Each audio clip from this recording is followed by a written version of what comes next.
Saya mau curhat nih, Miss. Curhat tentang apa, sayang? Tentang keluarga, tentang anak saya gitu loh, Miss. Oke, tapi hati-hati, hati-hati, Mau. sebentar, hati-hati. Miss ini lagi live sekarang. Saya tidak ingin kalian Iya, setelah curhat terus kalian minta take down. Saya tidak ingin ya. Jadi ini curhatan ini, iya, iya. kamu sudah sadar kan ini curhatan di publik. Iya, Kenapa ada apa sih? iya, iya. Begini, Miss, kan saya kan cerai sama suami dulu itu tahun 2019. Nah, saya kan dulu kan kerja di luar negeri bertahun-tahun sampai ya sudah bikin rumah, seisinya semua sudah lengkap lah. Itu kan hasil dari jerih payah sendiri. Cuman itu tanah itu atas nama suami. Itu tanah juga kan belikan waktu saya masih ada di Taiwan. Setelah saya pulang dari Taiwan kan saya minta dibikin ulang surat tanah itu. Jadi ada nama saya dan ada nama dia. Tapi dia bilangnya lah ribet nanti ini itulah. Karena saya kan terlalu percaya sama suami dan keluarga suami itu. Jadi udah saya nurut gitu loh, Miss. Cuman yang namanya jodoh mati rezeki kan gak ada yang tahu ya, Miss. Cuman saya kan emang terlalu percaya, terlalu percayalah. Akhirnya saya nggak ada pikiran yang gimana. Terus ya ada masalah, akhirnya kita pisah. Cuman waktu perceraian itu saya nggak ngajuin, nggak minta masalah harta gunung gini. Soalnya setiap kali berantem ribut kan suami saya kan, itu mantan suami saya kan bilang, kalaupun memang nanti kita cerai nggak ada jodoh juga saya nggak bakalan minta. Itu saya akui, saya tahu rumah yang bikin kamu semua kalau misalnya ya untuk anak itu cuman dari ucapan gitu loh, Miss, nggak ada tanda tangan di atas materi atau apalah. Nah saya kan percaya, Miss. Nah setelah itu saya kan masih tetap pikiran, takut gimana masa depan anak saya atau apalah, saya masih pikiran. Yang saya setelah cerai, setelah sudah keluar surat cerainya itu, aktenya itu, saya coba datang lagi ke pihak mantan suami, mau minta kejelasan ini gimana, kalau misalkan iya rumah ini mau buat anak, saya minta tanda tangan gitu loh, Miss, ada bukti. Nah cuman waktu saya ke situ itu mantan suami saya itu nggak mau nemuin saya, Miss, malah dia sudah sama perempuan lain di tempat si perempuannya itu, Miss. Yang ngadepin saya itu cuman mantan mertua sama kakak ipar sama suaminya.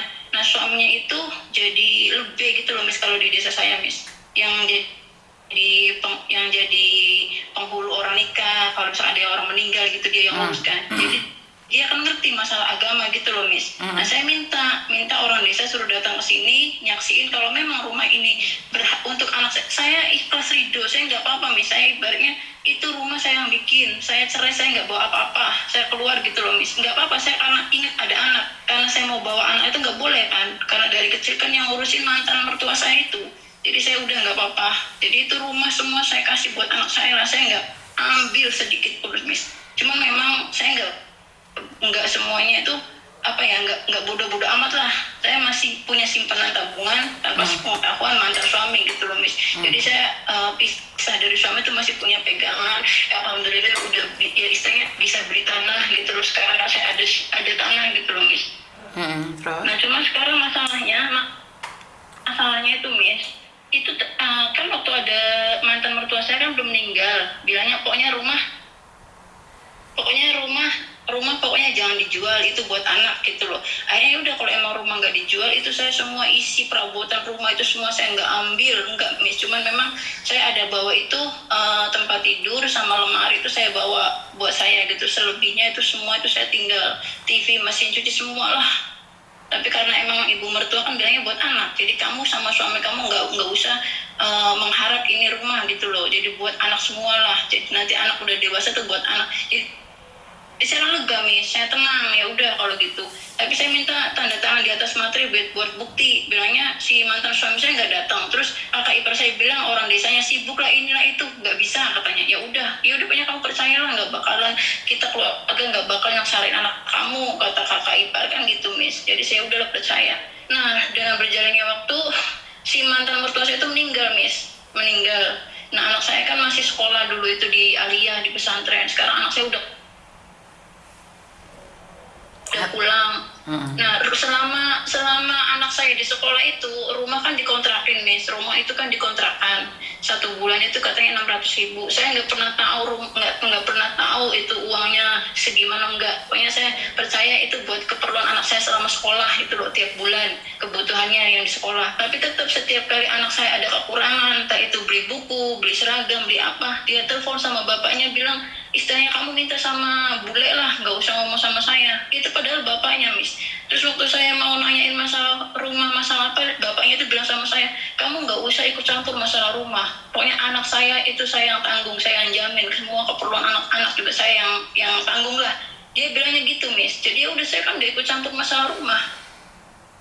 Nah, cuma setelah ibunya meninggal, anak saya pulang itu, Miss, bilangnya rumah itu udah dijual, rumah itu. Karena anak saya selalu nanya, saya pengen tinggal di rumah saya sendiri, kata anak saya. Terus bapaknya bilang rumahnya kan udah dijual katanya. Nah, kalau emang udah dijual, berapa? Terus mana uangnya? Anak saya bilang nanya gitu, Miss. Terus bapaknya bilang, kamu gak usah nanya-nanya masalah rumah. Kalau kamu terus nanya rumah, saya gak bakal kasih kamu uang jajan. Anak saya kan usianya udah 17 tahun, Miss. Cuman dia itu kayaknya takut sama bapaknya, Miss. Terus tanya sama bulenya, tanya sama adiknya dari mantan suami saya, bilangnya saya nggak tahu apa-apa. Sedangkan waktu mengurus masalah rumah jangan dijual itu, saya ngomong sama kakaknya itu, yang perempuan itu. Sekarang giliran rumah udah dijual, anak saya tanya, bilangnya saya nggak tahu menahu masalah rumah. Gitu loh. Jadi yang saya tanyakan, kalau misalkan dituntut itu bisa nggak sih, Miss? Waduh. Miss Yuni kita harus sekolah deh hukuman ini. Ya Miss Yuni gak ngerti ya sayang kalau masalah itu. Saya bingung, Miss. Maksudnya saya tuh bener-bener kalau saya sendiri, Miss, saya masih alhamdulillah masih bisa kerja buat saya sendiri. Saya itu memang hasil jerih payah saya, tapi saya tuh nggak ada harapan minta bagian rumah itu. Saya bener-bener fokus buat anak saya gitu loh, Miss. Oke, tapi kamu sudah menikah lagi? Sudah, Miss. Saya sudah menikah lagi. Kamu punya saya anak? Sudah punya keluarga sendiri. Enggak, sama suami yang sekarang saya nggak punya anak. Oke. Itu satu desa atau satu kampung, satu apa? Beda, Miss. Beda desa. Beda desa, tapi masih dekat satu kecamatan, satu kabupaten? Beda desa, beda wilayah, Miss. Kalau mantan suami saya itu dari itulah, pokoknya beda, Miss. Oke, satu hal lagi, anakmu sudah dewasa dan kamu menikah lagi kan nggak punya anak.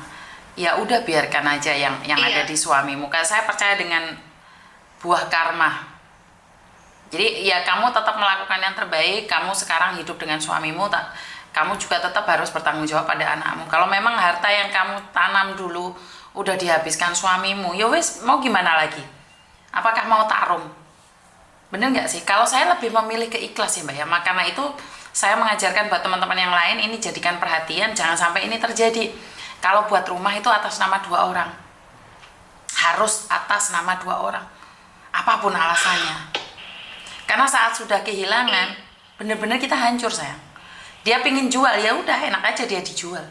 Tapi kalau atas nama 2 orang, kan tidak bisa. Itu kok tega banget, kok nggak mikirin anak gitu loh. Kok dia mikirin untuk kepentingan dia sendiri. Iya, karena dia masih sehat sayang. Karena dia masih sehat. Ngapain mikirin anak?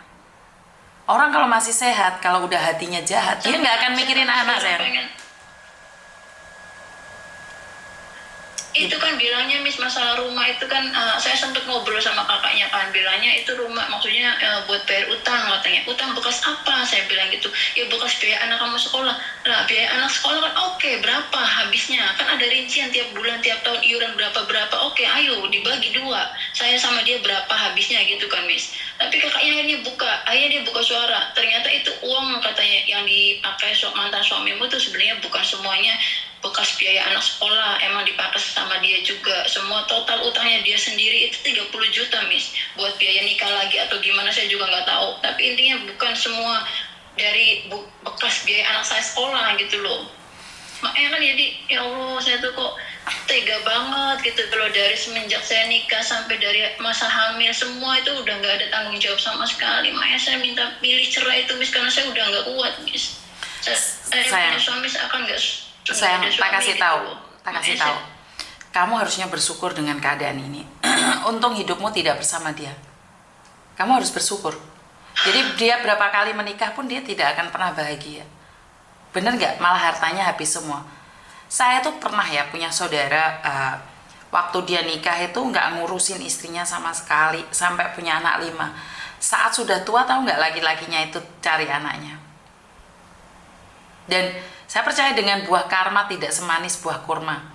Giliran tua sakit, anaknya nggak peduli. Sedih nggak sih? Karena perempuan-perempuan yang selama ini dia cari itu nggak mau dia saat dia sakit. Dan sekarang kan istrinya kan sekarang yang nikah lagi kan, Miss, dia sekarang tinggal di rumah istrinya. Nah, istrinya kan sekarang juga ada di Hong Kong, Miss. Ya itu urusan dia, sayang. Tapi kan dia tetap akan memakan buah kurma kan. Makan buah kurma, makan buah karma dari kamu kan. Bener nggak sih? Sekarang, iya, Miss. Sekarang ikhlaskan apa yang sudah hilang dari kamu.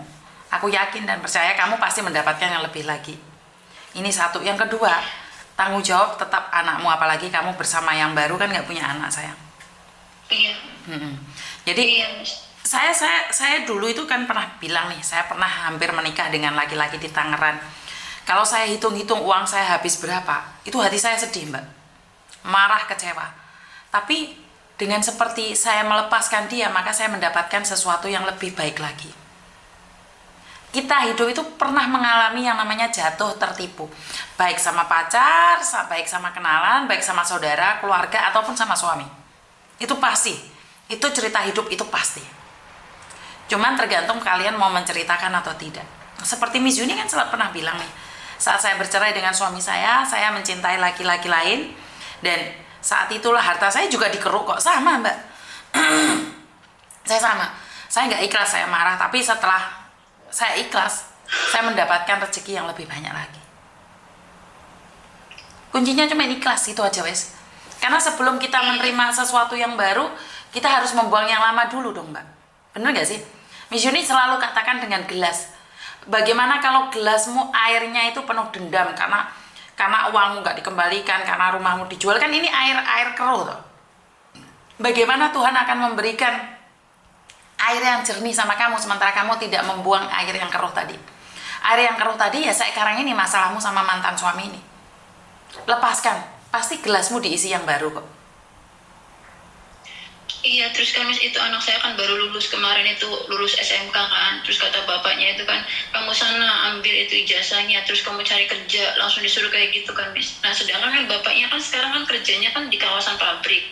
Nah, anak saya kan udah dapat itu, Miss, ijazahnya, dikasihkan sama bapaknya ini, katanya ijazahnya udah dapat. Ya udah, sana kamu cari di internet, cari kerja lah. Sampai dibilang kayak gitu, Miss. Harusnya kan itu kan anaknya udah berusaha, apa nggak bisa dibawa, dimasukin, dicarikan kerjaan lewat pabrik yang dia kerja, itu malah jawabnya kayak gitu, Miss. Jadi ya bagus dong, bagus dong. Sedihnya aja gitu loh, Miss. Bagus dong, biar anakmu mandiri. Bagus, kalau menurut saya itu bagus, Mbak.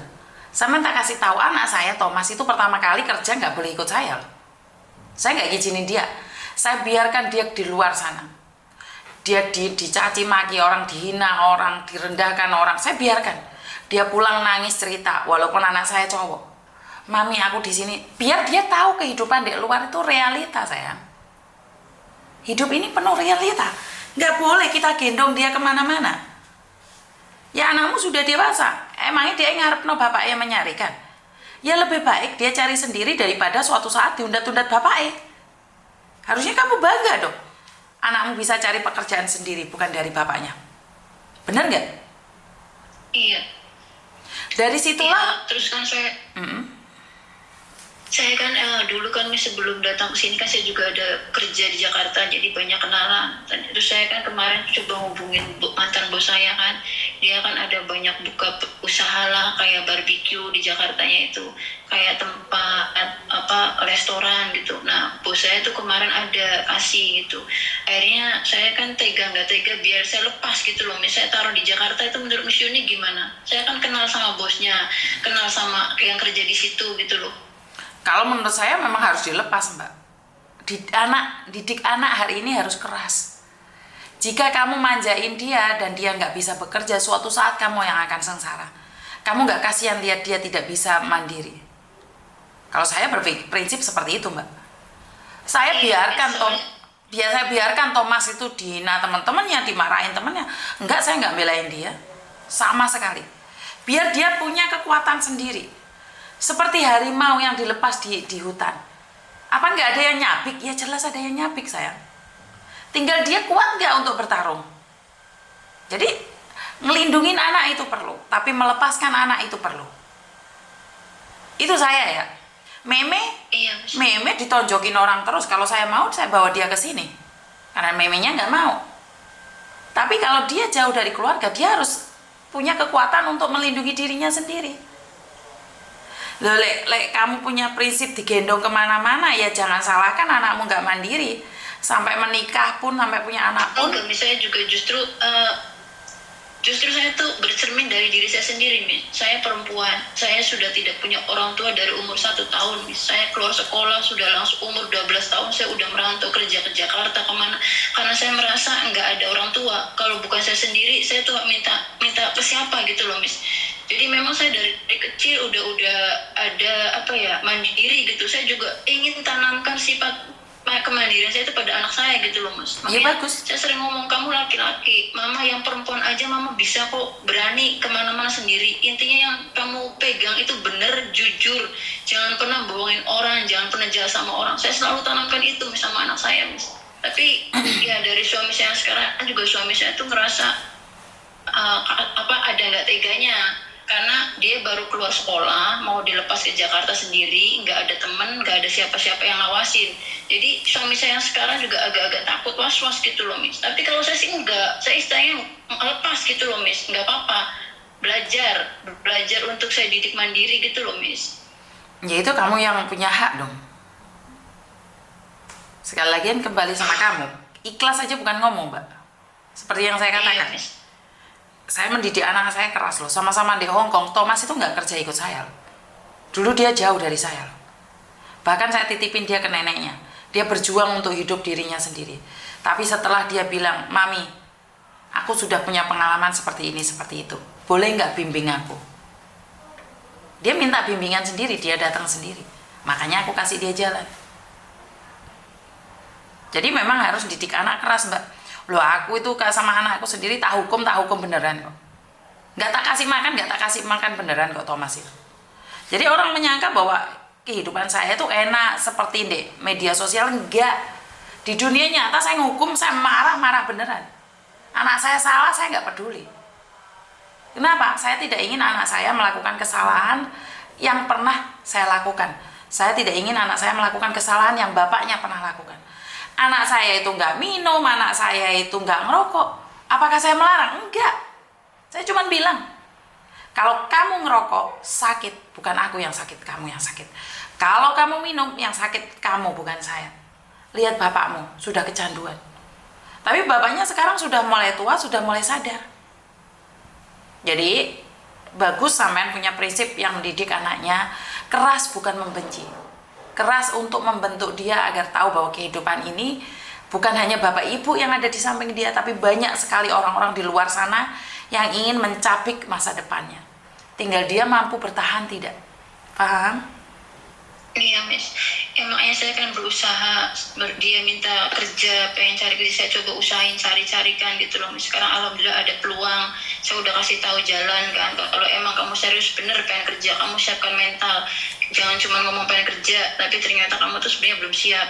Akhirnya kan saya kasih waktu, karena memang pas kebetulan bos saya juga lagi butuh orang gitu loh. Jadi anak saya bilang, ya udah mah nanti katanya hari Senin saya kasih keputusan. Sekarang saya pikir-pikir dulu gitu, Miss.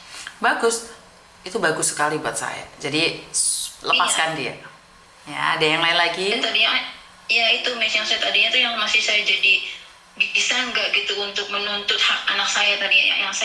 Yang pentingnya sih ingin tanyakan itu gitu loh, Miss, ke Miss Yuni. Barangkali Miss Yuni tahu, tapi kan Miss Yuni jawabnya kayak gitu, untuk ikhlaskan. Kalaupun dituntut apa, mungkin saya tetap kalah ya, Miss.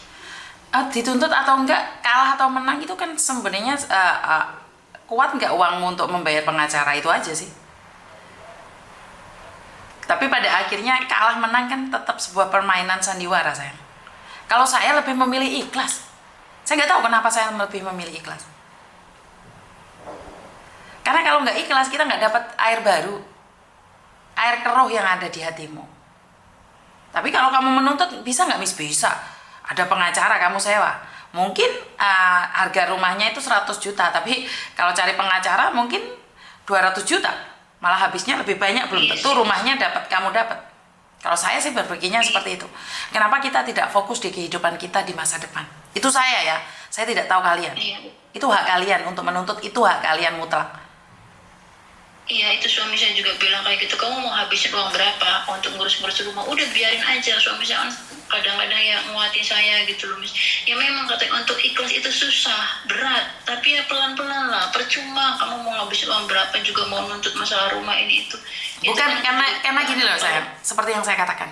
Hari ini gelasmu itu keruh dengan kebencian, dengan amarah, dengan dendam karena gara rumah tersebut.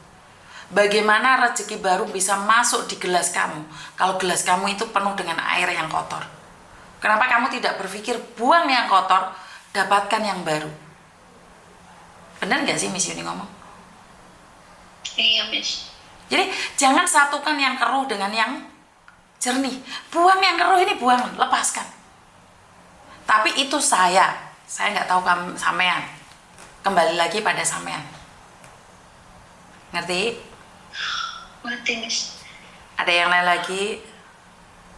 Sudah cukup, terima kasih banyak, Miss. Oke. Saya sebenarnya pengen main ke tempatnya Miss Yuni. Saya tunggu. Kan, di sini liburnya nggak boleh hari Minggu, Miss. Saya liburnya hari biasa. Ini juga kerja, cuman bos saya lagi nggak ada di rumah. Bisa hari biasa kan boleh datang ke sini saya. Hari biasa boleh ke sini. Oh iya. Iya, terima kasih banyak ya, Miss. Yo, oke. Yo, Assalamualaikum. Waalaikumsalam. Saya nggak tahu ya Mbak ya, kalau saya pribadi nggak tahu ya, sekalian berhak mengatakan tidak ya.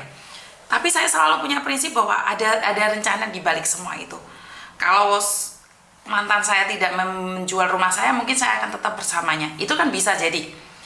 Tapi Tuhan sudah sediakan laki-laki yang baru buatmu. Buang yang lama ini, buang, lepaskan.